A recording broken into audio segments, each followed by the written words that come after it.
All right, so we'll be pushing the live stream momentarily here. So just so you know, the audience would be able to hear anything. Okay, I'll mute.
I'd like to welcome those logging on to Money Show's virtual expo. Thank you so much for being here. We do have about 3 minutes before the start of the next presentation, so sit back. We'll be right back with you. Thank you.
All right, Jason, we're about a minute out. I'll just lead us off with a quick intro and we'll be ready to go. Sounds good. Ready to rock? All right, everyone, welcome back to Money Show's Virtual Expo, your 2026 portfolio review. We are pleased to welcome Jason Brown, who is a nationally recognized stock market coach, author, and financial thought leader, whose story of resilience and reinvention continues to inspire students, professionals, and families alike. Mr. Brown is the founder of the Brown Report and Power Trades University, platforms dedicated to making the stock market accessible, actionable for everyday investors. His debut book, 5-Year Millionaire, quickly became an Amazon #1 new release and bestseller in the stock market and finance categories. Jason, thank you so much. It's all yours. Hey, thanks for having me. I'm excited to be here and chat with everyone today. I don't think we'll be able to see comments, right? And so it'll just be me talking directly. Correct. All right, awesome. Well, everybody, welcome. I'm Jason Brown, stock market coach and option trader at thebrownreport.com. And what I'm going to share with you today, or if you're watching a replay, whenever you're watching this, is the mindset that it takes to be successful with investing, whether it's in the stock market, whether it's in real estate, or whether you are a financial planner or an investment professional trying to help people in this industry. You will quickly learn that this is a big mindset game, and you can have the knowledge, but without the right mindset, you won't be successful. But you can also have the right mindset, and without the right knowledge, you won't be successful. So you really need both the information as well as the mindset to be successful. So let's get into it. Share my screen here. All right, so what I'm going to be sharing with you is based on my best-selling book, 5-Year Millionaire, where we show people how they can make $1 million in the stock market within 5 years based on a mathematical computation, as well as using calls and put options. And it quickly became a #1 bestseller in the investment and portfolio management category. And I go all over talking about the stock market options, how this stuff works. I've been featured on Fox News. I've been featured on Yahoo Finance, California Live. I do a segment on the Schwab Network at the New York Stock Exchange called The Big Three, Good Day with D, you name it. I've been on it talking about the stock market. And I just wanted to share a little bit about myself because you're like, who is this guy and who am I listening to? I started off teaching people in local seminars, and I started a YouTube channel just sharing all the information that I learned about the stock market because I was just so passionate about this industry, this information. And I was like, why aren't people sharing it so that regular, everyday people could understand it? And so that was my mission, is to get this information out so that regular, everyday people could understand it. We have something like over 80,000 subscribers, over 1 million views on our YouTube channel. Now, the journey to success for most people, it starts off like that. You come on to sessions like this, or maybe you're scrolling your feed on your phone, and a lot of times you see what I like to call the Instagram highlight reel. And that's where everyone's telling you about how much money they're making and how easy the stock market is and how you can get a piece of it, which it may be partially true, but I think the investment game starts off just like this picture to the left, which is you look at it as a road to wealth, a road to success, journey, finances, to achieve all your dreams and go. And you're like, the stock market, investing is going to be one of the ways that I get there. And it's like this nice little paved road. There's no cracks in it. The lines are beautifully drawn. And then you start out on this road and reality sets in and it gets a little bit dark. You might lose some money, you might blow up your account. Maybe the person you thought was going to make you some money isn't making you the money that they thought they were going to make you. You're stressed out. Maybe you can't sleep when the market is closed. You're nervous when the market opens. Earnings is coming up. This is a tough game. And this is where most people quit when they start out on what they thought was going to be Instagram easy and realize it's going to take some work, some studying, some understanding how to take calculated risk, protect your account. It's going to be a lot more than just rolling a dice and waking up and hope you roll a 7 and your account starts to grow. But if you can push through this middle section, this tough section where you start to get some bumps, some bruises, some cracks in the road, the good news is there is light at the end of the tunnel. So I want to take you back to my personal story. This is 18-year-old Jason Brown before a book, before 180,000 plus subscribers on YouTube, before going to Wall Street, etc. This is young Jason Brown, 18 years old. I'm working for Sprint PCS. I'm making $8 an hour. On a Saturday, that was 64 bucks. And I used to make $50 take home. And I remember just saying, if I can make $50 from something other than my labor, my hours, I could finally take a Saturday off. I have been working since I was 14, 15. I was working for McDonald's, Mervyn's of California, if anybody remembers that store, Macy's, Marshall Fields, Little Caesar, Caesarland, you name it. I worked in retail, which means I primarily worked weekends. And I really just got tired of missing all of the events and spending my Saturdays there. Retail is 10 o'clock in the morning, 8, 9, 10 at night after the store closes. You're cleaning up, doing paperwork, etc. So you pretty much miss everything on the weekend. And I remember when I took my first $2,000 of graduation money to the bank and I wanted to invest. And I remember the lady asked me, "What's your goal?" And I said, "I want to be rich." And I said, why else do people invest? And they took my $2,000, they invested it. I come back 2 years later, they had lost $700 of my money. And that was the moment that I realized I could have lost my own money. I didn't even know how they lost the money. At least I would have had the education and the information about how they lost it. And so from that moment on, I remember withdrawing that $700. And so I'm going to invest this myself. And what I did was I ended up taking the $700 that was left, and I did something that most people probably would do. I bought something that said if I lose the other $500, at least I got something to show for it. So for me, that was a pair of Jordans, a pair of gym shoes. And I took that $500, and I want to just stop sharing my screen for a second, talk to you direct to camera. I took that $500 and I invested it in the company that I work for, which is probably what most people do. You invest in the company that you work for. So I bought 100 shares of Sprint. It was $5 a share at that time. I remember all I need this stock to do is go to $5.50, and I can make my first $50 and I can take a Saturday off. As soon as I bought the stock at 5, it started to make its way back down to 4. I'm sure some of you can relate to that. It's like soon as you buy the stock, it goes the opposite way. So as soon as I bought the stock at 5, it started to make its way down to 4. Fell 10 cents one day, 20 cents the next day, 10 cents again, all the way down to $4. I thought this doesn't work. Then the stock started to make its way back up to $5 the next week. So 410, 420, 450, all the way up to 5. And I said, I've seen this before. And well, I actually didn't say that. I said, yes, finally I'll be able to get out at 550 and make my first $50. Then the stock went up to 5 and it fell back down to 4 again. So actually my first thought was the stock market's rigged. That's the reason that they asked for our social security number. They know what price we bought it at. They know what price we needed to go to make money, and they won't let it go there. And so the stock went back up to 5, and I said, I've seen this before.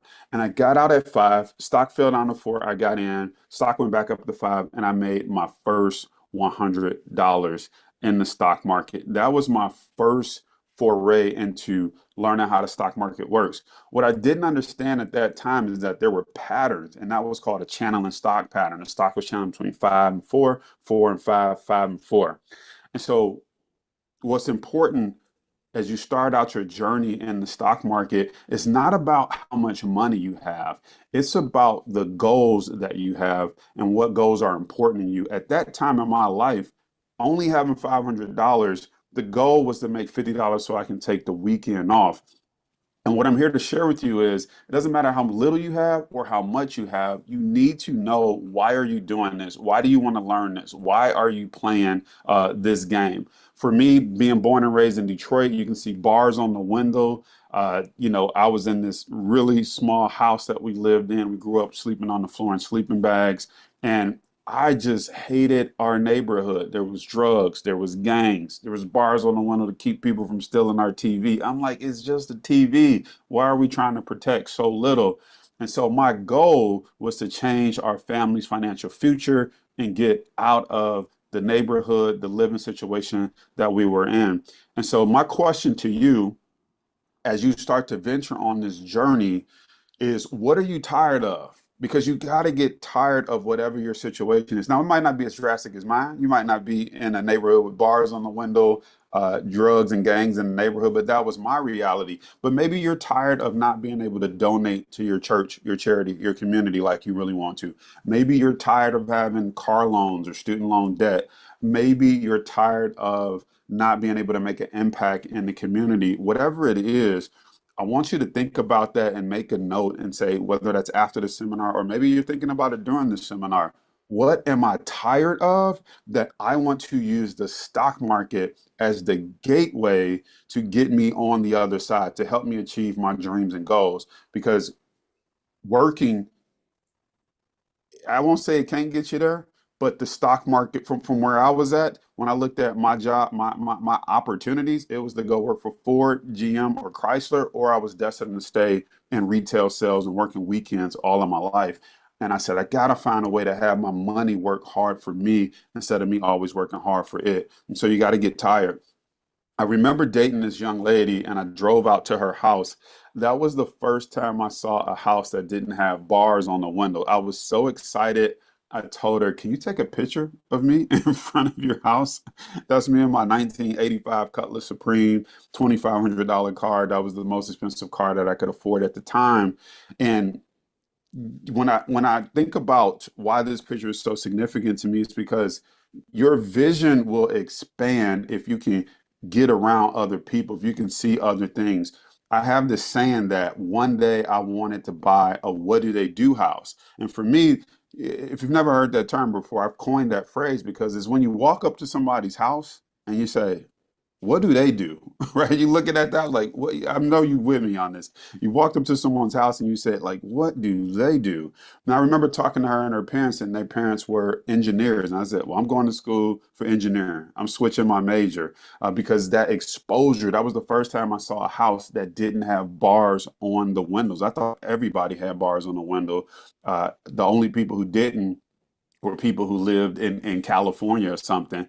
And so that exposure really changed my life. And then her parents invested. And so exposure is everything, whether you're already working a good job, living a good life, but you're not exposed to the stock market. You're not exposed to how it works. That's why you're on this seminar, because that exposure, that information, what you can learn here starts to open up and broaden your world. Maybe you want a certain house, a car, donate to your church as a charity and community. When you start to see that it's possible for other people, that exposure becomes everything. It's the key to unlocking your brain, your mind, and the thinking what's possible. So what I did from there is I then went back and I started studying, ladies and gentlemen. I started reading the books. I started reading Think and Grow Rich. I started reading Rich Dad Poor Dad. Started studying very, very hard, and I started learning the stock market. And I already told you I had that experience with the stock going from five to four, four to five, five to four. So I understood that there were patterns in the stock market, and I started studying what other patterns exist that I don't know about.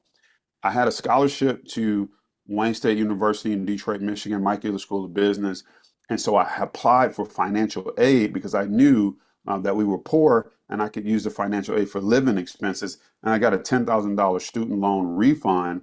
And I remember going to the loan lady and I confirmed, like, so, what happens with the scholarship and the student loan? She said the scholarship pays first, then the student loan will go as a refund to you and you can use it to live on campus or for living expenses. I said, so basically I can use it to do anything I want, right? She said, yes.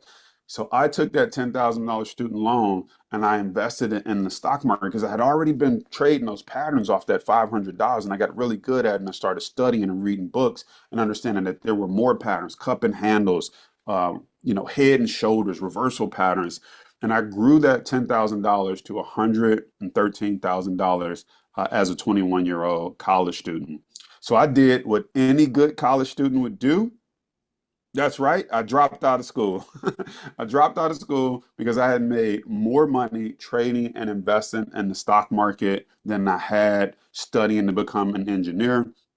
I did what most young people would do. That's me in front of my Lexus GS 300. I bought a Lexus. I put it on 21-inch rims. I thought I had made it, ladies and gentlemen. I was living the life.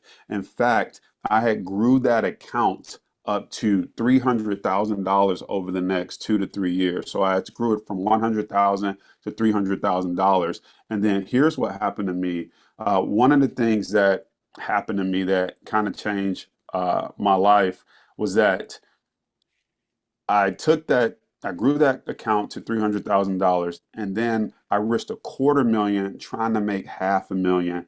and I actually lost it all. So by the time I'm 27, I am flat broke after living on the high life for 3 years. And then I actually had to move. I'm going to bring my slides back up here. I actually had to move back home to Detroit to that room with bars on the window, drugs, gangs in the neighborhood. It was one of the most defeating moments in my life. But here's what I learned from that. I was down, but I was not out. And the reason I share that story with you, because you might be sitting here today as an investor and maybe you lost 10,000. Maybe you lost $250,000 as well. And in your mind, you might have thought life was over. You might have thought, I'll never invest again. Or you might have thought something was wrong with me. But I took a different approach to this. I looked at it and says, I may be down, but I'm not out. And I did something what I call is the hero's journey. And I started to look at people I respect and admire in the space. And I said, has Warren Buffett ever lost $250,000 before? I said, I'm sure he has. I said, if Warren Buffett quits, he never becomes Warren Buffett, the billionaire. And so I said, what would my hero do? My hero with respect to the stock market, I don't know about his personal life, but with respect to investing in the stock market, I said he would figure out what he did wrong and he would get back up and go at it again. So how did I get back up and go at it again?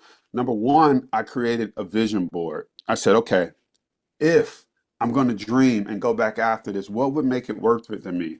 I said, in 10 years, I want to have $10 million. Dollars.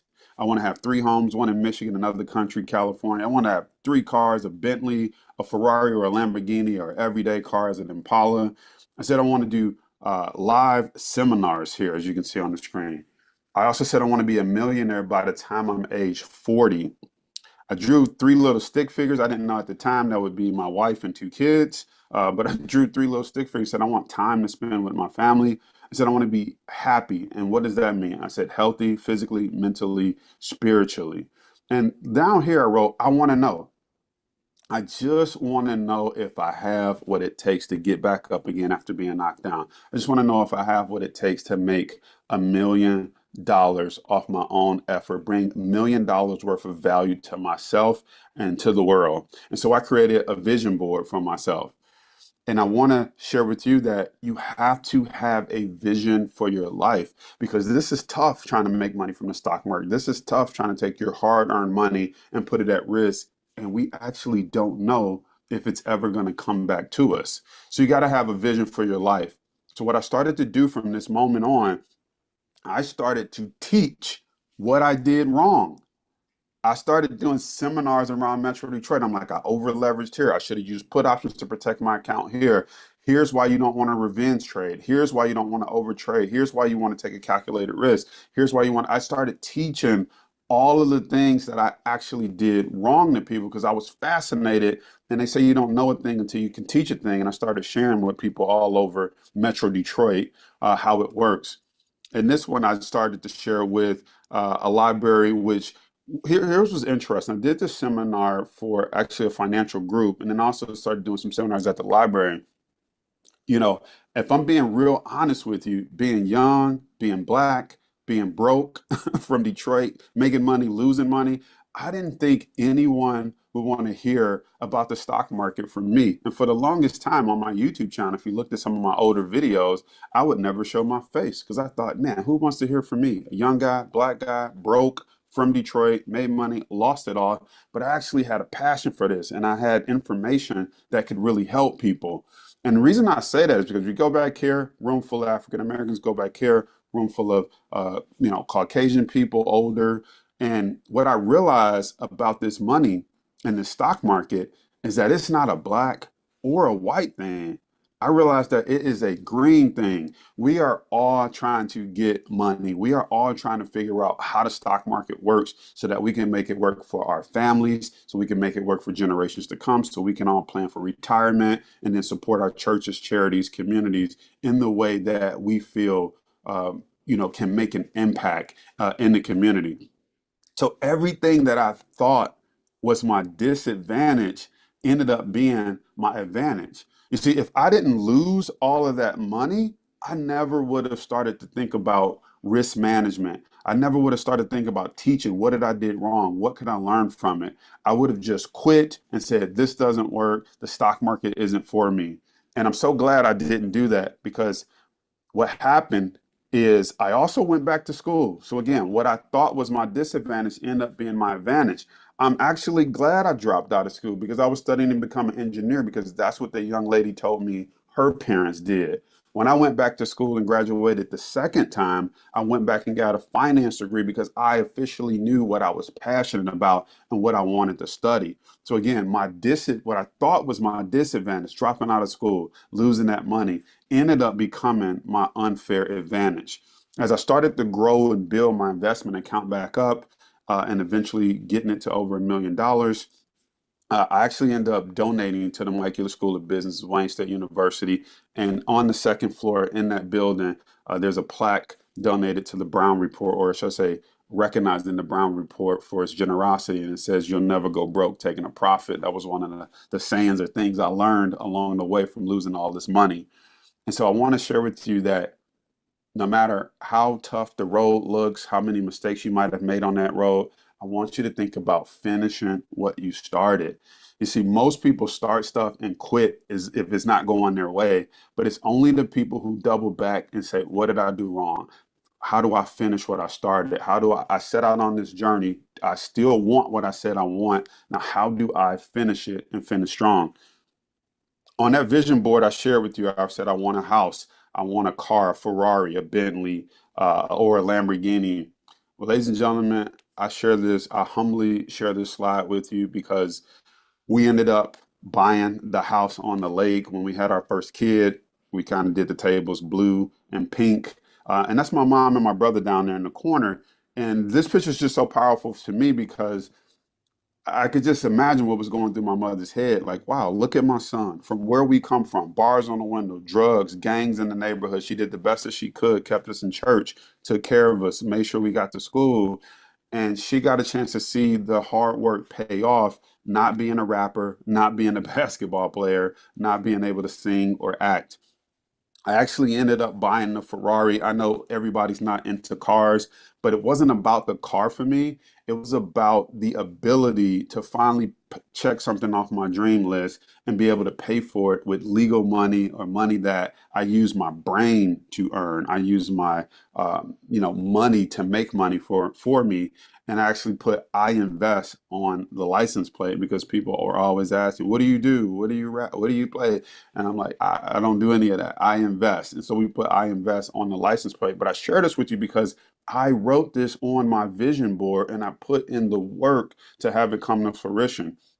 I ended up selling the Ferrari and getting a Rolls Royce. Again, not about a car. It is about the power of making a decision. It is about the power of turning what you thought was a disadvantage into your unfair advantage. I thought I would be 60 or 70 years old before I would be able to afford one of these cars, if ever. My kids are growing up totally different from me, living on the lake, sitting in the Rolls Royce. I even put the car seats in the back. And I want to share this with all of my men that are listening on here, because in life, what happens sometimes is, as a man, society will tell you that life is over once you get married. Life is over once you have kids. You might as well get a minivan. You'll never be able to afford that dream car. And I want to tell you that life has just been just beginning. You don't have to buy into the dreams and goals that everybody else tells you that you have to. You don't have to buy into the fact that you have a family, life is over, you have kids, you can't have fun. When I look at this, we are having the time of our lives when I put that top down, put the car seat in there, and drive my family around. So life is never over. It's like Rich Dad Poor Dad said, because I have my kids, I must be rich. Because I have this family, I must figure out a way to get rich. Not I won't be rich because of them. I can't have this car, this house, this lifestyle because of them. I must figure out a way to use them as motivation to learn the stock market, investing, call options, put options, how to have my money work harder for me than I work for it. My mother, she's from the South. She's from Mississippi. She's seen a lot in her day. She got a chance to come up, sit in the Rolls Royce. This was one of the last images I was able to take with my mom. She came up for her birthday. She came up to watch the kids while we went on a trip to Croatia, and she actually passed away when we sent her home after we got back from the vacation. Spent a couple of days with her, celebrated her birthday. My mother actually passed away. And I share this with you because when we think about life, we think about the people in our life, whereas our kids, our parents, our grandparents, somebody is counting on you. Somebody is counting on you, and we think we have forever to get it done. And what made me just so, at peace when my mom passed is number one, we got to spend time with her. We brought her up here from Mississippi. She got to hang out with the grandkids. But number two, I really believe this picture to me represents my mom saying, "My son gonna be okay. Like I can go now. I'm at peace. He is gonna be okay. I raised a good young man. He's doing okay, and he is going to be all right." And so the question I want to ask you, as you think about investing in the stock market, we already talked about you got to have a goal. You also got to have a vision for your life. You want to create a dream board, a vision board. But I also want you to think about who's counting on you because there are people watching you that you don't even know that they're watching. It could be young people, it could be people at work, it could be another retiree, it could be anybody, someone in your church, someone is counting on you to make money from the stock market and donate to the building fund. Someone is counting on you that is going to get sick that doesn't have Medicare or Medicaid or they don't have the money for that special treatment. Someone is counting on you to get flat out wealthy from the stock market and be able to cut that check with no problem and say, you know, I got this. You're okay. And last but not least, as we start to wrap this up, when you think about the stock market investing, everyone talks about what you can gain from it. You can make millions of dollars. You can live the lifestyle. You can travel, laptop money, right? Unlimited earning potential. But that does not come without some sacrifice. So I want you to think about what are you willing to sacrifice or give up? I got to tell you, there was a lot of things that I had to sacrifice or give up to get on this journey. I had to, and it's not always money. I had to sacrifice ego. I had to sacrifice my pride, especially when I lost all that money. I had to humble myself. I had to study late nights while I was going to school, working a full-time job, and figuring out what do wrong on the in the stock market on the side. I had to wake up early. I had to go to bed late. I had to give up some Saturdays. What are you willing to sacrifice or give up? Another thing I had to sacrifice was I had lost all my money. So when I went back to work, I had to move back home with my mother on that block in that neighborhood that I didn't like. Most people wouldn't make that sacrifice. Most people would keep going in debt, keep trying to keep the plates spinning. I said, I'm cutting all my expenses. I sold my Lexus before it got repoed. I moved out of my apartment and my suburban life. I gave it all up, went back home to nothing and said, I'm going to study the market, study how this works. I'm going to figure out how to make it work for me. And so at the end of the day, I end up writing a book about my life, about my journey, making the money, losing the money, moving back home, making it back, teaching this stuff online, and becoming a millionaire within 5 years. And I got the opportunity to go to Times Square and just hold my own book in the middle of Times Square and to see it up there on that billboard was a surreal experience. And so, what I want to share with you as we wrap this up is that no matter where you're at, no matter what life throws at you, no matter if you've made money in the stock market, lost money before, no matter if you're just coming in as a financial advisor, wondering if you can help people and think you're behind or think other people are further ahead, whether you come from wealth or not, whether you got the right connections or don't have the right connections, none of it matters. All of that is what you can use as your disadvantage to turn it into your unfair advantage. And that's what I did. Being young, being black, making money, losing money, no connections to the industry, nobody to teach me about the stock market actually made me hungry to learn how this actually works. Living in that house with bars on the window actually was the fuel to my fire to keep going. And so I want to remind you that no matter where you're at, Even like myself, starting off with bars on the window, drugs, gangs in the neighborhood, making money, losing it, moving back, that you can overcome anything because that kid from Detroit with bars on the window grew up to be that man holding this book in Times Square, teaching people around the world about the stock market and going to the New York Stock Exchange. So I want to turn it back over to the moderators here. I want to thank you for listening. I hope what you got from this was the mindset, the energy, the determination that it takes to be successful. It's within you, and that no matter where you're at in life, you can turn it all around and use that stuff as fuel, as gas, as energy for your unfair advantage. Jason, thank you so much for sharing your journey with us. Where can the audience follow your work or get plugged in to more information? Yeah, the best place to connect with me is at thebrownreport.com. That's my site. You can connect with me from YouTube, LinkedIn, Instagram, all that from there. So just go to thebrownreport.com. And then my book, 5 Year Millionaire, can be found everywhere books are sold. All right, Jason, thank you so much for being here again. Appreciate you taking the time out. Have a great one. Thanks for having me.